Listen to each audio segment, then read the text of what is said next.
All right. Hey, welcome to the Hillbilly Harrison Fantasy Football Podcast. Week 1 recap. Dave doesn't know, but I'm committing him to do this like every 2 weeks, and we'll I talk did not. about matchups. He has not committed to that, but he doesn't know now. It's brought to you by the St. Leon Tavern, which brings me to my first point that I'd like to make is that we got a couple of words we want to give out. First one being to Brennan and Brian for leaving the tavern without paying their bill. What do you think about that, Dave? I don't see how that happens. I am disappointed. I will say that it's a restaurant that doesn't bring your bill to you, so that does make it harder. But here, if you pay your bill on time, they give you these cups, so it's a win-win. At least they took our names. They took our names, yeah, so they know who we're stiffing them. Who was somebody at the end of the table said when they asked their name, they said David Miller. Did you hear that at the draft? Yeah, I did hear that. I can't remember who it was. So I thought that was clever. They paid your bill. I hear they both went back or somehow made it right. They both called in. So what an amazing time we live in. You can just call in and pay your bill. Yeah. I didn't even know the tavern had a phone. So that. Well, we could have just called Lee. Lee's still there. Yeah. Rumor has it. I was going to say, rumor has it. Lee and Travis are still there. So we should check on him, because if Travis is still there, then Weedoff's bar is missing him desperately. Like, they're losing out on some serious business if Travis is still at the tavern. I bet Travis pays, though. Yeah, he does. Oh, yeah. Yeah. Travis pays his bills. So that's the good news. All right. So we're going to kind of talk about the draft a little bit. And so first thing I want to jump in on is just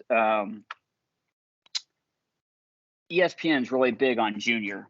Okay, so this is making Junior's day, and this is awesome because it's going to lead Junior to ultimate failure. I mean, like, you can't have all this build up and then not.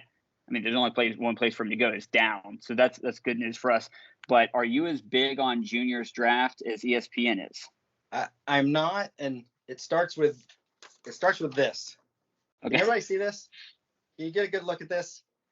I think this was made by a second or third grader with ADHD.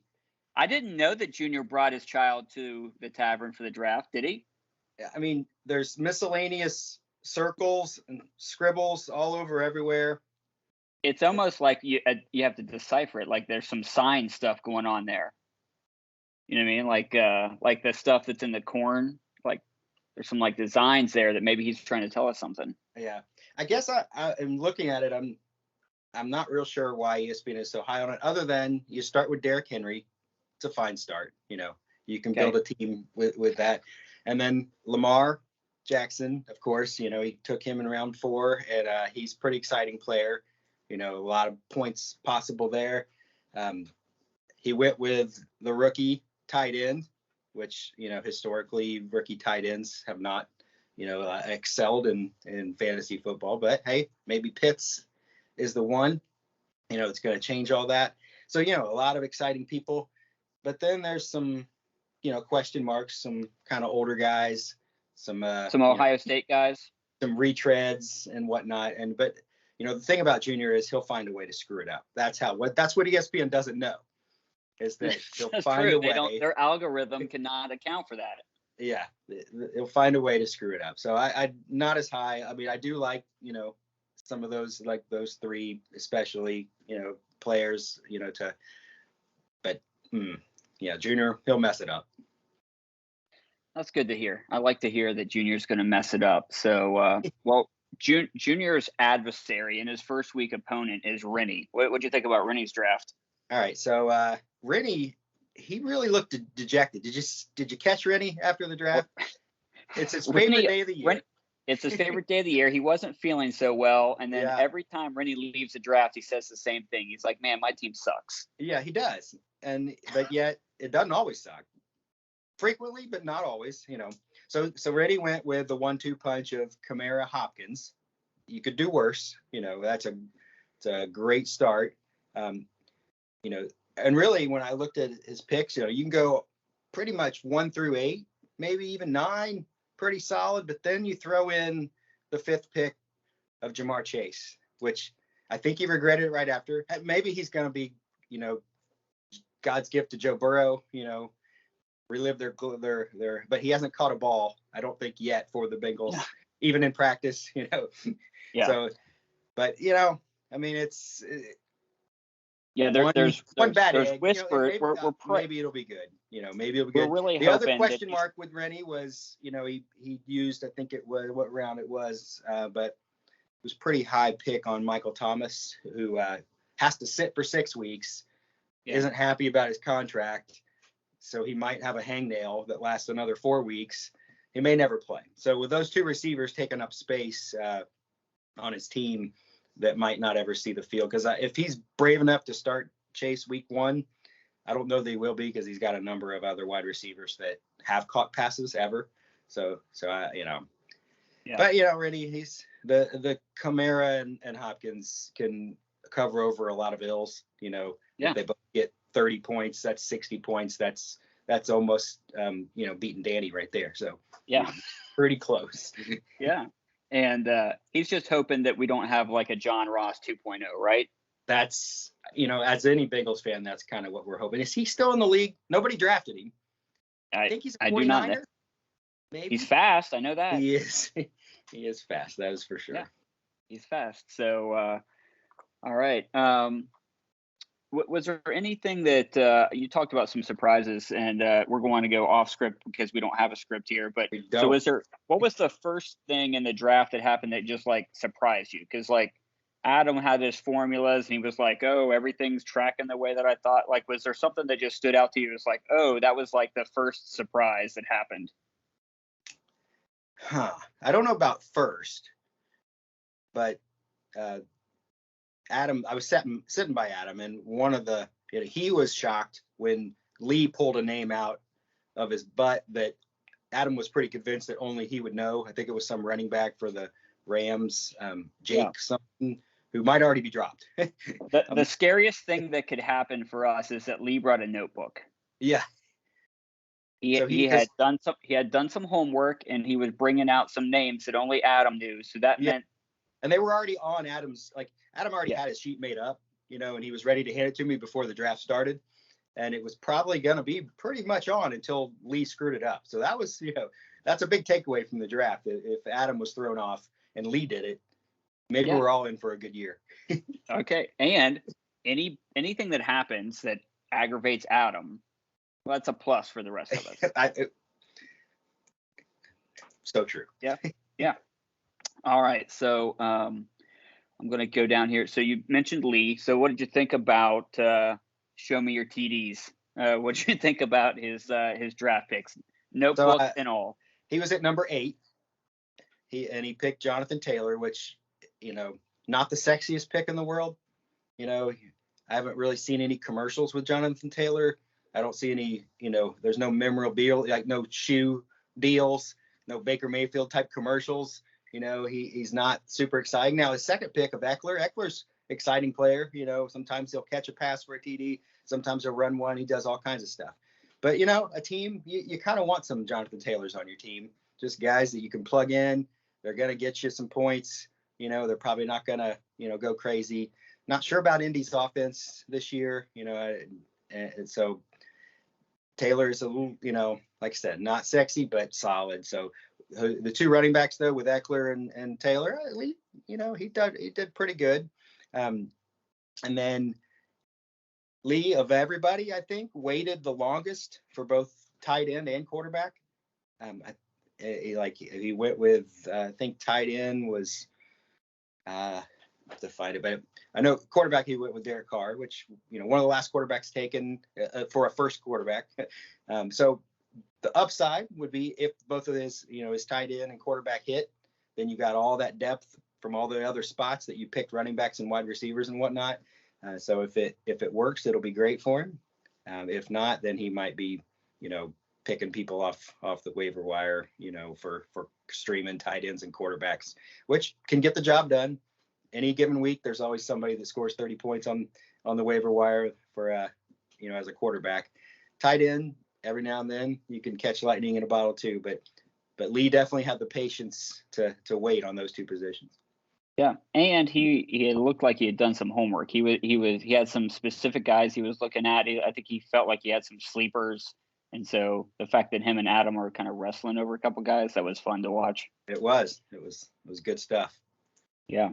So, all right, I'm just kind of going off of this list here, not in draft order, but like some of the matchups we got. So Lee is going to play Ed.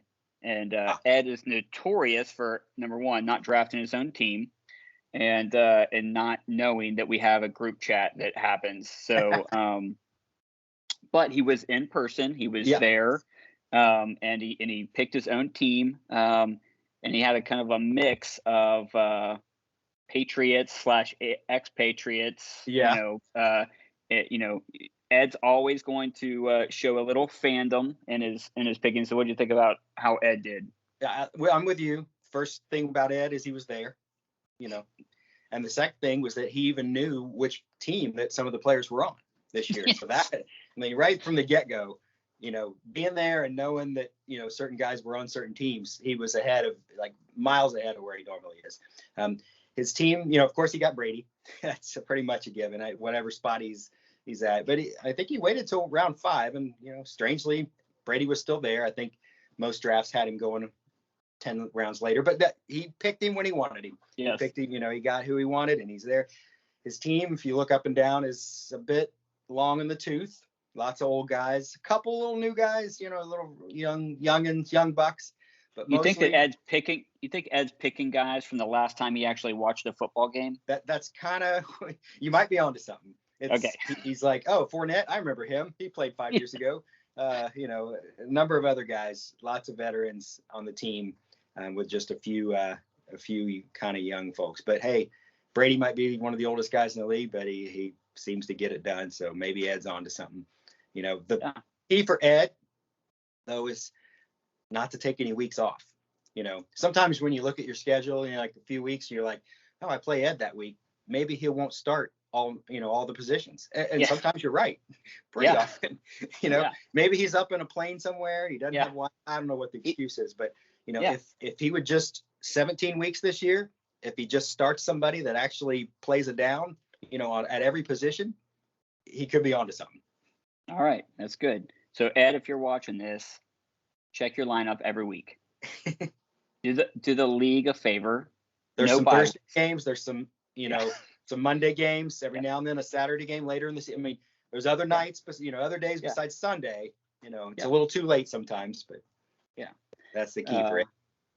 All right. Mr. doesn't pay his bar tab versus lives at a bar.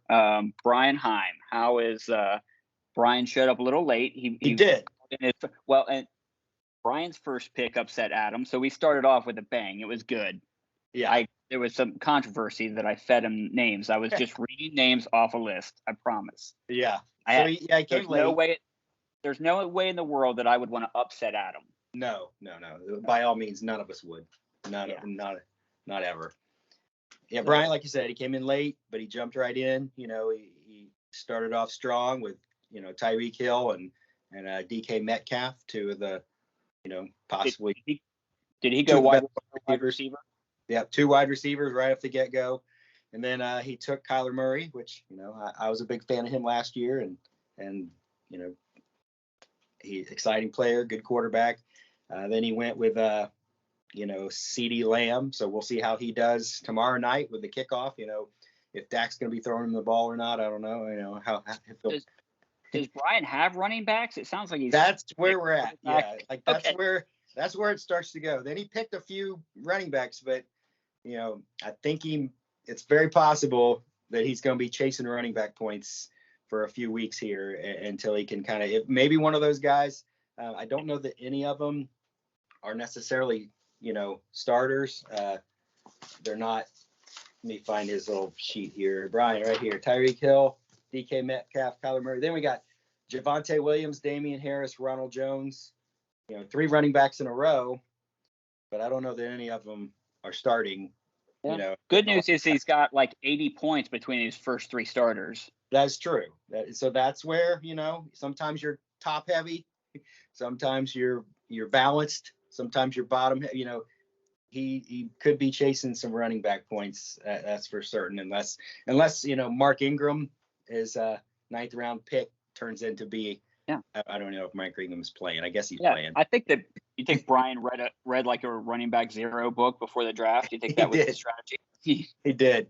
I haven't seen anybody, although 1, 2, 3, 5th round before he got his first, but then he went 3. But yeah, I don't know that that could be Brian's. He could be chasing some running back points for sure. Yeah, yeah, and he'll be thin at depth if one of those guys gets hurt too. So that is true. Yeah. All right. So he is playing against Mr. Flex, Travis. So for all the flex talk, Travis usually drafts pretty strong. He's a multiple-time champion, and so it kind of flies under the radar. So how did Travis do this time? So you would think that, coming off a win, a league championship, it'd be like, maybe the rules aren't so bad. Maybe the way things are, but no, he's still desperately vying to be able to play, whoever he wants in a spot. He just wants to be able to do that. It's killing him. Yep. And so we're just these old fuddy duds that won't let him do what he wants to do. Or a lot like Congress. I feel bad for the guy, but the big takeaway for him is he got Cook pretty late, Dalvin Cook, and then he was still able to get Mixon, which, Mixon's supposedly healthy. Some of us are Bengal homers looking for big things out of Joe Mixon.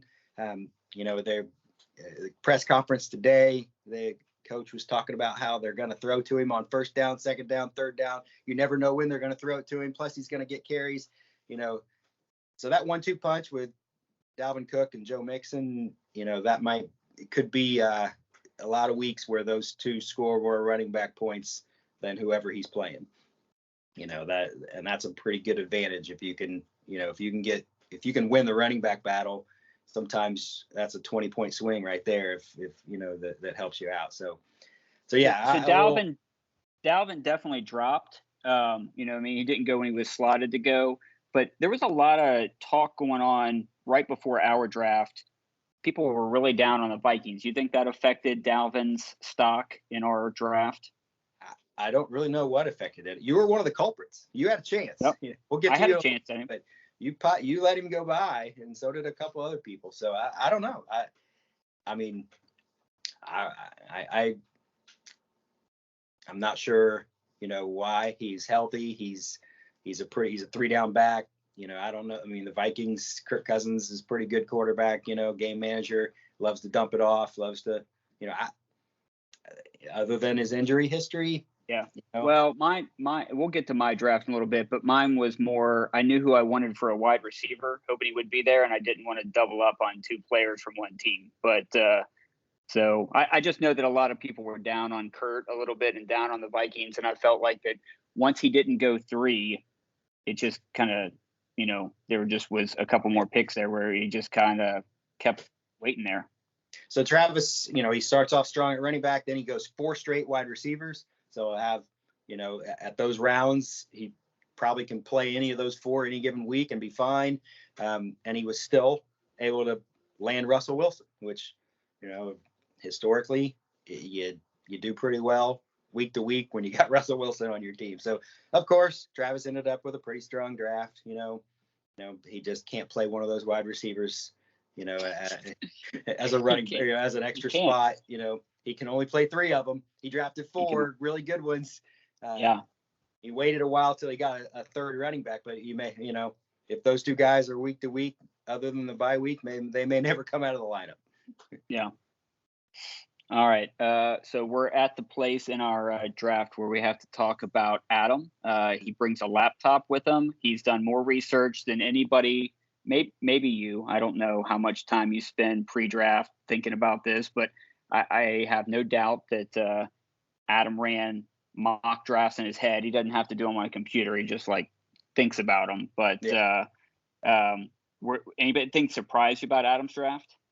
Yeah, definitely. With the takeaway, the beginning is here. We got another prop here. This is Adam's. You can go back to juniors. You got juniors again? Yeah, let's go back to juniors. Adam. Yeah. Junior. Okay. Adam.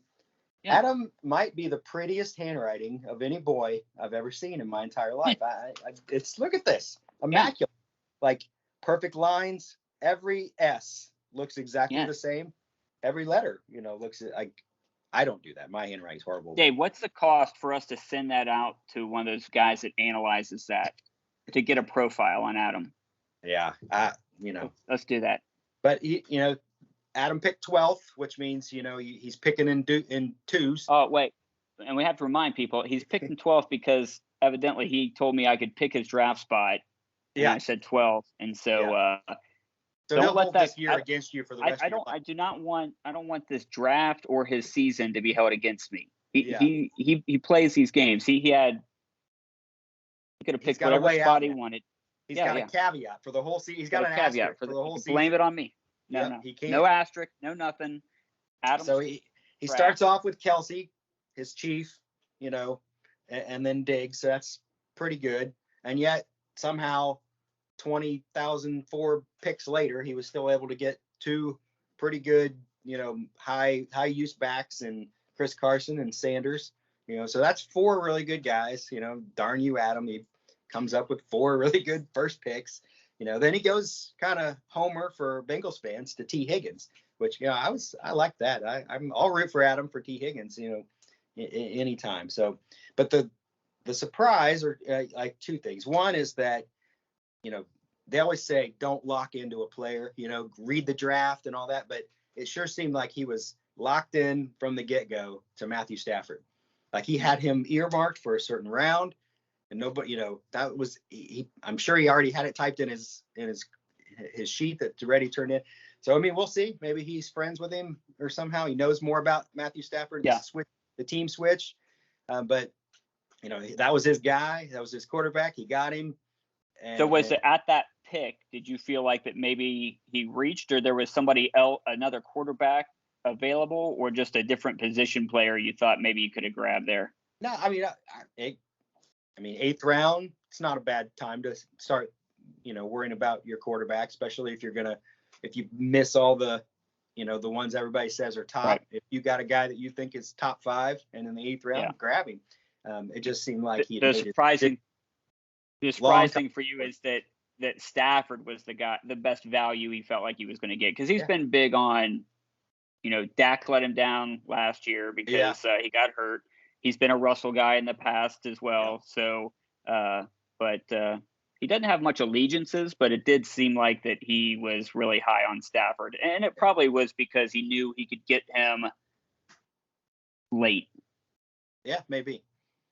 So then the other takeaway, which, when you start off your draft at tight end, first pick tight end, you're always playing the sort of catch-up game with running backs and wide receivers and all that.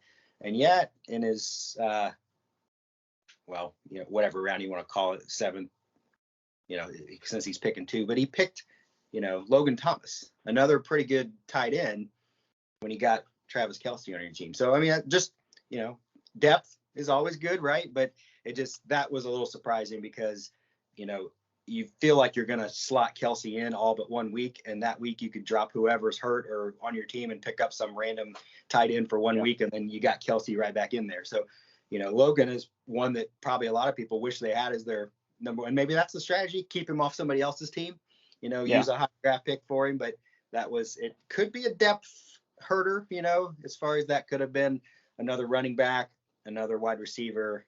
That's usually what you want to do when you're picking one of the top tight ends, and it might work out for him. Might use my draft example. I picked a high tight end, but I didn't pick another one.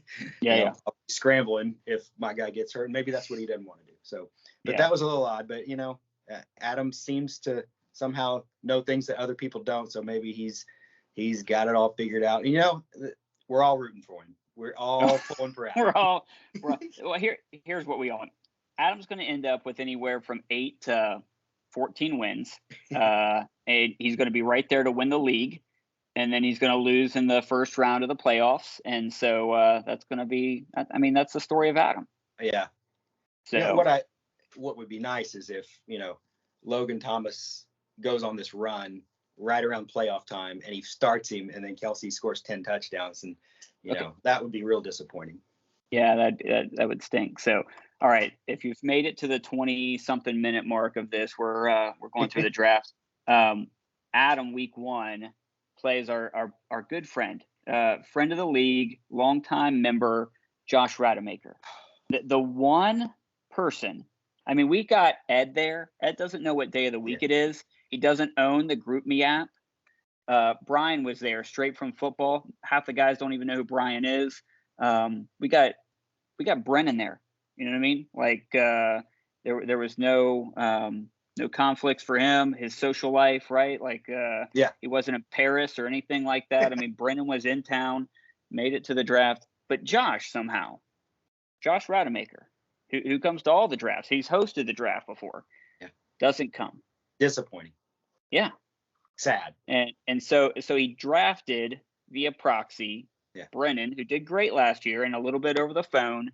So this is normally how we would break down. I hate to throw him under the bus, but Ed's team, right? You know, somebody who picked a team for somebody else, but it's Josh. Okay, so how's Josh going to fare this year with his Brennan pick team? He probably owes Brennan something, because Brennan did a pretty good job. He might have picked better than his own. Okay. You know, solid guys, you know, a little heavy on the Packers at the very beginning with Adams and Jones, you know, and that probably is something Josh may not have done. But when you're not there, you pick the top 2 that are available. You go with the sheet, the cheat sheet, and that's kind of the way the chips fell. And so a little heavy on Packers, but I mean, if you're going to be heavy on a team led by Aaron Rodgers is not bad to be heavy. It better be a team that scores a lot of points, right? Yeah, exactly. So, you know, and then he picked, you know, Brennan got him a Herbert. Did you disappear? No. Brennan got him a good quarterback in Justin Herbert. And I had to go find Travis. I see. I was gonna say, fine. You had to go get another drink. And then, you know, I think Herbert's going to be great. You know, he had a good year last year, but he also went and got Jalen Hurts for him later. And that guy might be, you know, running and throwing, and he could be scoring a lot of points too. So, you know, he got him a mix of people. It's a pretty solid team. You know, lots of options for Josh to pick from. I think Brennan did pretty well for him. I think Josh probably looked at his team as like, you know, I don't know if I would have done better. I think he's going to be all right. Yeah, he'll probably be all right. He's still going to be mad he missed a draft, though. It's Rennie's favorite day of the year. Yeah. It's my favorite day of the year. It's almost inexcusable to be that long time a veteran and of the league and not come, you know. Yeah, I think he had some work issues. Some kind of work issues, yeah. So, where we all right. Now we're with Brennan, all right? We're getting down to the good stuff. We got Brennan, who picked his own team, who was there. Brennan rebounded really well last year off of a tough first year in the league. Is that right? Is this his third year? I believe third or fourth year? Did pretty well last year, right? Finished towards the top. Yeah, I think he got third. Yeah. Overall. And so yeah, and maybe he might have he could always come back and say, well, I was distracted. I had to pick for 2 teams. Didn't know which one I was picking at, but he seemed a lot more. I mean, Brennan's a smart guy. None of us are going to argue that. He seemed a lot more knowledgeable walking in the room this year versus in the past. He seemed like he had done a little homework. That was my impression. So, yeah. Well, he started off good. Zeke, which I think, you know, people have had their troubles with him with injuries or, you know, lawsuits or whatever the case may be. But we'll find out maybe tomorrow night how good Dallas's offense is going to be. But you could do worse than sticking Zeke in there and having him carry the ball 25 times. But the second pick of Antonio Gibson had, you know, he got immediate accolades from Adam, which is probably a good sign, you know. Yeah. Had nothing but good things to say. And that was definitely somebody I was kind of hoping would fall, not thinking they would, but was kind of hoping they would fall, you know, a little farther. But so that's a pretty darn good 2 running backs. Gibson could outscore Zeke, and if he does, then it'll probably be good for Brennan's team if they're both, you know, if his second round pick is that good. You know, the Brennan's, you know, one little maybe a little strange is that he ended up with 3 quarterbacks. And I don't know if he realizes that we can only play one, So you can't flex in 2 quarterbacks? No. And so, I mean, and I don't know his last, like he threw Tua out there on his last. Nope. I mean, Tua probably would have still been available. There's all like, that's the thing. I mean, my philosophy, there's always going to be a quarterback, you don't really have to keep them on your roster unless you have 2 that you're bouncing around back and forth, which, well, and it's almost like that with Baker and Tua, maybe he's looking to see which one, and even Dak, because he's coming off an injury, is one of these guys going to pop, you know what I mean? Like, you'll know in a couple weeks if one of these guys is hotter than the other, and he'll probably end up dropping one. But it does sacrifice some depth other places if you're going to with 3 QBs. I can't see somebody to drop pretty quick, if you see that guy on the bench. But to do it the reverse probably gives you a better chance. But hey, who knows? Like, you're probably right. I didn't think about Dak kind of being iffy and him, and Baker and Tua as possible, emerging and having good years, and maybe they'll get playing time for him from. But it just, that is a sacrifice. You only get so many bench spots. So, but I think, the thing that Brennan will always have to think about this whole draft is, he could have, if he picked better for Josh than himself, if he did, he could have swapped those sheets. Yeah. Hey, this is my team. All right. So Brennan, you get Brennan right out the bat. So, any thoughts about any regrets from your draft? Well, sometimes you don't see the big picture until it's all the way done. And I realized that when you start off with the number 1 and McCaffrey's there, you almost,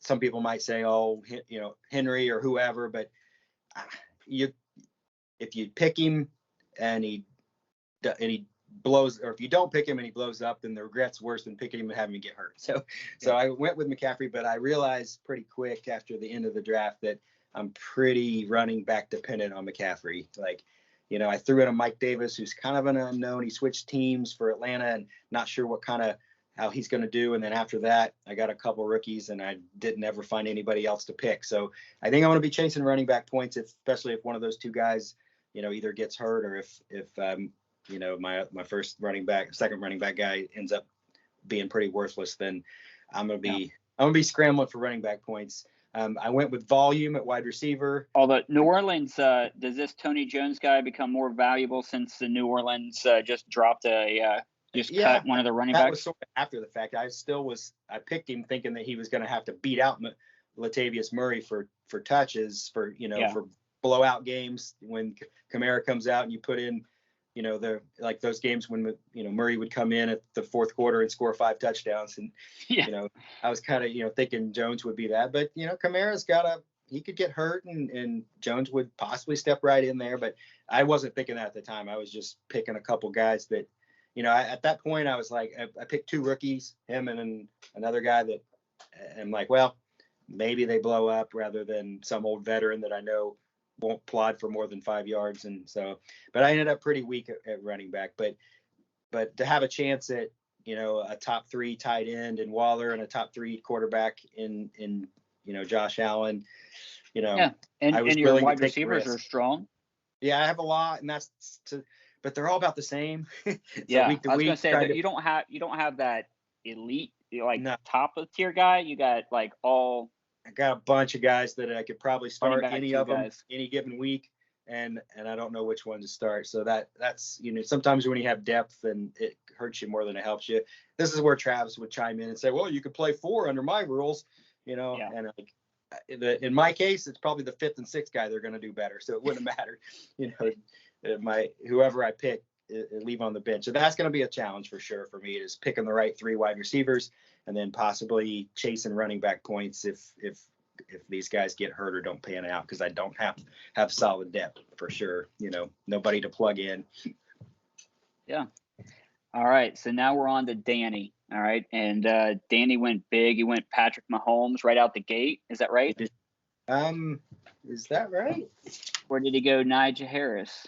He went Harris. Yeah. Najee Harris, so, and then got Mahomes pretty soon after, though, right? He was picking later in the draft. Yeah, he had number so 11. Mahomes came around.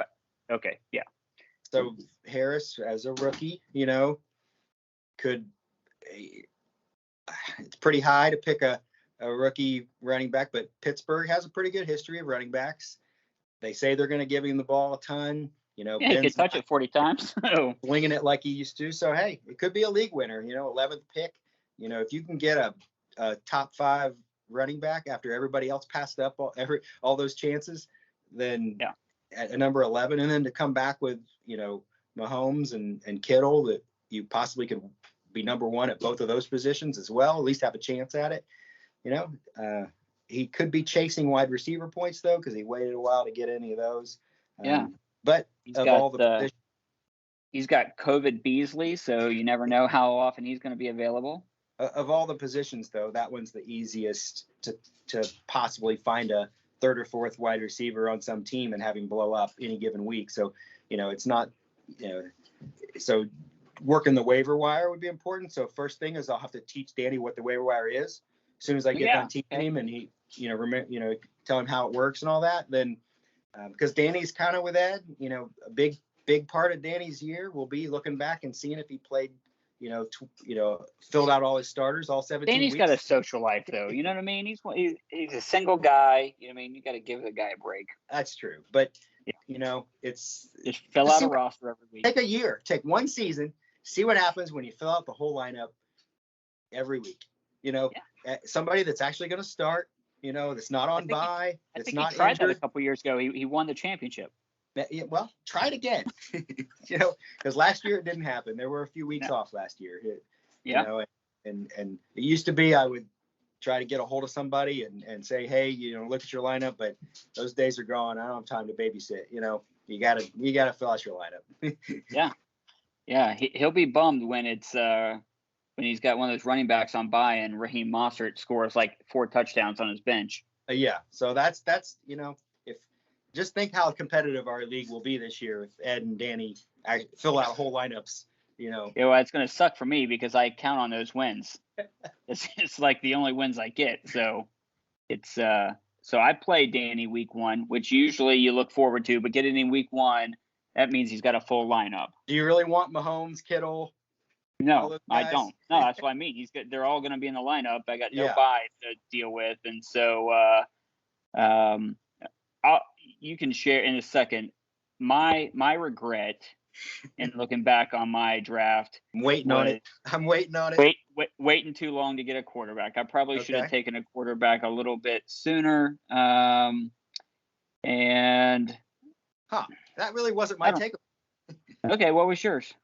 Well, there's an outside chance that here in a few weeks, you could be looking back and be like, I could have had Kamara, I could have had Cook, I could have had Elliott. Some of these guys that are week after week are getting 20, 25 touches, scoring 4 touchdowns, and Saquon's nursing something, Yeah. That being the 3rd pick, and I picked it, I put myself in that position, but I've had Kamara, and I had him on the year where he was terrible, right off after he came off of like the best year ever. So he was coming off a McCaffrey-esque year where he was catching and running the ball, and I had him the year he was a shell of himself. And so I'm a little down on him, even though he bounced back and was just fine.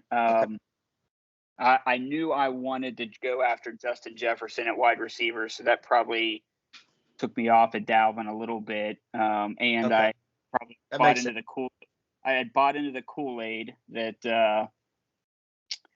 that Minnesota was going to struggle a little bit. Whether that'll affect Cook or not, who knows? But you have a history with Zeke too, right? I've had Zeke. He did really well for me, so I could have went Zeke, and it was probably between Zeke and Saquon. Man, when Saquon was healthy, though, he was different, and so I would like to see him healthy. Yeah. I'm just hoping for a year where he's healthy. But on the flip side, Clyde Edwards could carry my team. So that's true. That is true. I'll give you that. He's young, and because him and Jefferson, even Godwin, I would say, is kind of, young, emerging. But then you got a couple guys that are in Juju and Odell that you're trying to recapture old glory, aren't you? Yeah, well, I feel okay because they're my third wide receivers, but I will, like a lot of guys, that'll be a rotating position, and I'll probably have more points on my bench than I have in that third spot. There you go. So I think that unless you go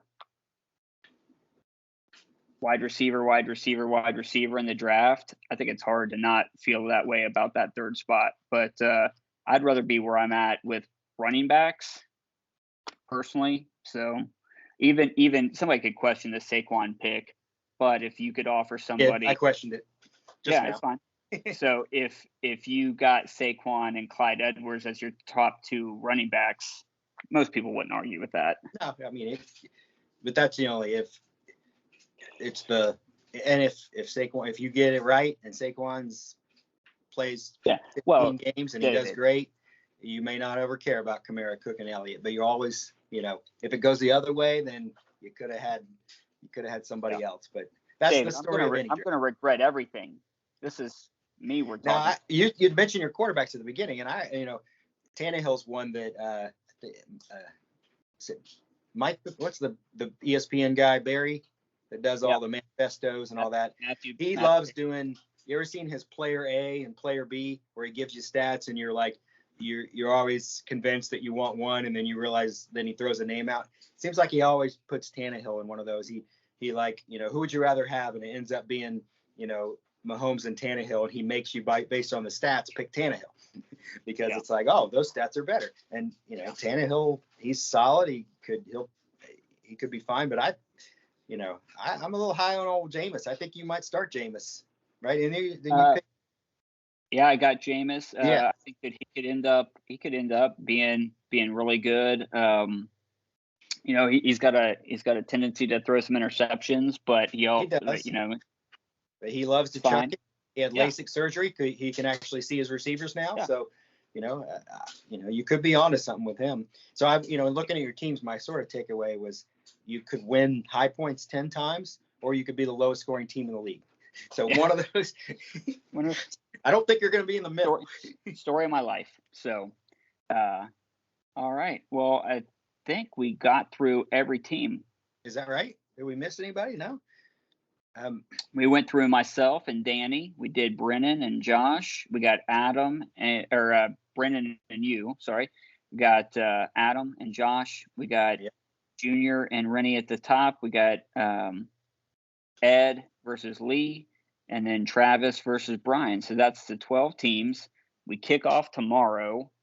We've been waiting all year for this. And So did you hear that? And this might be a joke that's already made its way around, but that Junior had a new team name that he was considering. No, what's Junior's new team name? It's called Off the Whole Weekend. Off the Whole Weekend. Off the Whole Weekend, because nobody is going to want to admit or say that they beat Off the Whole Weekend. Yes, that's his strategy. I think it's going to work. Yeah, I did hear, and this is serious, that Lee said that he was considering a new team name, but then he said that he's not sure he can even type it. So then, if it makes Lee blush, and he has to consider whether it's appropriate or not. I didn't know he was capable of that. Why? I know. I didn't know he had a filter. I thought his filter was like so thin that anything could pass through. Yeah. I have a feeling we'll see it sometime, somewhere. Perk its head up, could be as we're leading into this. So, well, the draft was fun. Everybody but Josh showed up. I don't know if we said that or not. I can't remember if we mentioned that, but yeah. Double secret probation. Double secret probation. I don't want to hear him whine about his team. I hope that everybody is active on chat. We can stop talking about the Reds and how miserable they are, and we can start talking about some fantasy football starting tomorrow night. I'm looking forward to that. And man, it's going to be fun. And Dave, thanks for doing all the work Yeah, so this will take the place of, I won't have to type all this stuff out because people can just listen. You won't type all this out. They'll just listen on their way to work, or while they're supposed to be working, or while they're brokering, big deals, or whatever it is, whatever Rennie does. Anybody know? No. No. He crossfits while he tans, I think. Just owns a lot of stuff. But yeah, well, hey, I appreciate you throwing this together and kind of helping pull this off. And I didn't know I committed to doing it again, so we'll have to talk about that.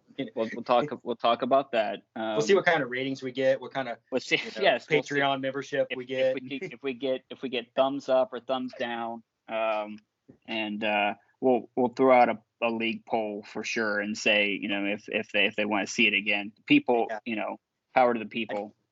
I don't really have pure grade kind of things, and I mean I think you could tell by when I talked about each team which ones I thought were more positive than others, but that's as close as you'll get to a prediction on how people do. It's so hard. If somebody had to throw a gun to your head, said like not the championship, because that's so iffy, like who's going to win the tournament at the end, but what team ends up with the most wins? You have a thought like, oh, I think this team's got the potential to win the most games.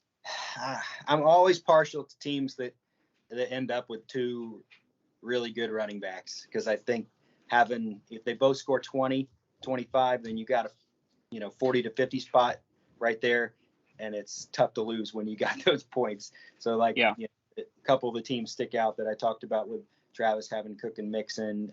Obviously, if you're Hilaire and Saquon work out, that's an advantage.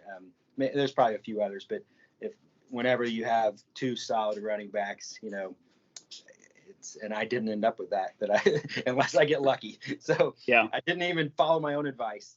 Yeah. Well, we'll see how it unfolds. Tomorrow night will be fun, and then Sunday, I'm sure we'll really get things going. But I hope the Bengals do well, and for that point, we may be hoping that the Vikings are down this year, right? That we don't have, just 1 week that Dalvin. I mean, you talked about Dalvin Cook having regret. Jefferson can get a touchdown, right? He's allowed. Jefferson can, because if Dalvin has 5 touchdowns and like 200 yards, then I'll probably have some regret, Dave. Yeah. Okay. So Jefferson can get his. Bengals still win. I think, was it Danny that picked Bengals kicker, the sensation guy, the new kid, 80-yard field goals and stuff. That's a solid pick right there. Some leagues are getting rid of kickers. Did you know that? Some leagues are just doing away with kickers, and they say that it's a worthless position and all that, and all that. But we've stuck to our guns with kickers, right? We're original. Yeah, we're not getting rid of kickers. We're not going flex. We're not doing any of that stuff.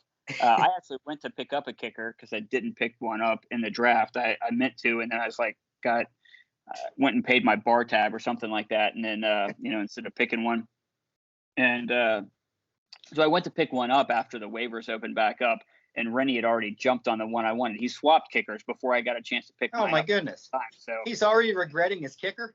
He's already regretting his kicker pick, so he swapped him out. So he can't get out of his own way. Yeah, I don't really care who I'm playing at tight end, defense, or kicker, and maybe that's why I'm not winning as much. But those positions don't mean much to me. So you don't want to give them away. Yeah. But like I said, you can do worse by not starting a defense. So sometimes Danny's got it figured out. Yeah. Don't even get the defense out there, then you can't go negative. All right. Well, Dave, thanks for doing this. I'll let you get off here, and I'll process this, and I'll get it out to our team. All right. Sounds good. Talk to you later, Kevin. All right, man. Yep. See ya. See you, everybody. Bye.